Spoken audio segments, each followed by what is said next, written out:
We're going from protests in China about COVID lockdowns to why finding a remote job may not be as easy anymore. It's the 7 from the Washington Post. I'm Jeff Pierre. Good morning. I hope you had a great weekend. It's Monday, November 28th. Let's get you caught up with today's 7 stories. At number 1. Protests erupted in China this weekend against the country's zero COVID policy. People are at a breaking point after nearly 3 years of unrelenting controls during the coronavirus pandemic. There are a couple of reasons why tensions around this have escalated recently. First, the lockdown measures were blamed for holding up rescue efforts in a deadly fire last week. Also, a huge COVID outbreak has caused rules to be tightened in some places. Mass protests are extremely rare in China, and authorities move quickly to try to stop them. So there's a lot of global attention on this situation.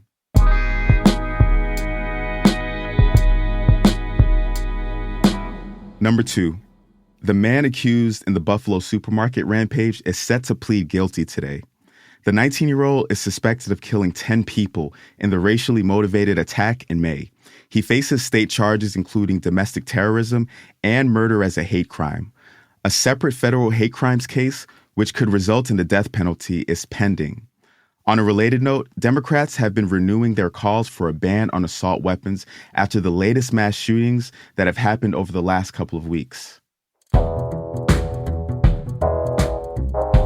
At number 3, early voting has started in Georgia's Senate runoff election. At least 70,000 people voted on Saturday. This is the only undecided Senate race that's left. Neither Democratic Senator Raphael Warnock nor Republican Herschel Walker got 50% of the votes in November. The runoff election is December 6th.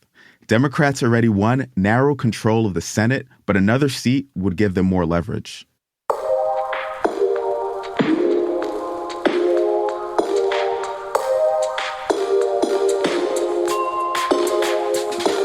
Number 4, Houston is under a boil water order.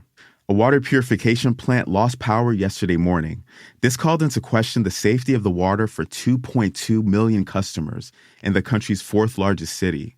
The city's school system is closed today, and residents must boil water before drinking it until further notice.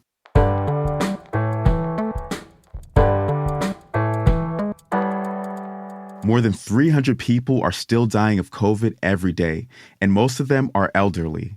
That's our 5th story this morning.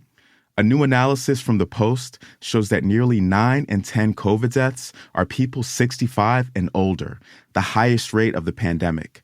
Experts say that older, sicker, and poorer people will continue to die at disproportionate rates. This is raising hard questions about what level of loss is acceptable.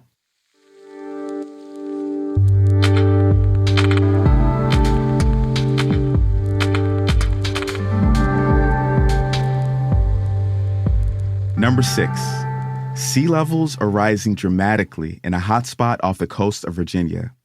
This is another Post exclusive, and it's really worth checking out online. The Gulf Stream is shifting. That's a massive current that carries heat north, and it can cause extra sea level rise nearby. In the Hampton Roads region of Virginia, seas have risen nearly 1.5 feet since 1927, and it's gotten faster over the past 3 decades.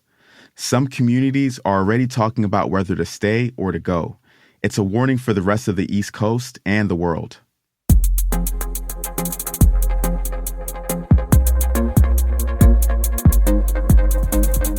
And at number 7, remote jobs are still in demand, but positions are drying up.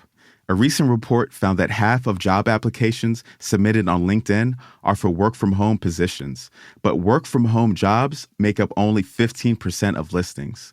There's a tug of war between what employees want and what employers are willing to give them, and it's driving many Americans back into the office. That's it for the 7. You're all caught up. If you're interested in any of the stories we had on today's podcast, we have a link for you in our show notes. I'm Jeff Pierre. Let's do it again tomorrow.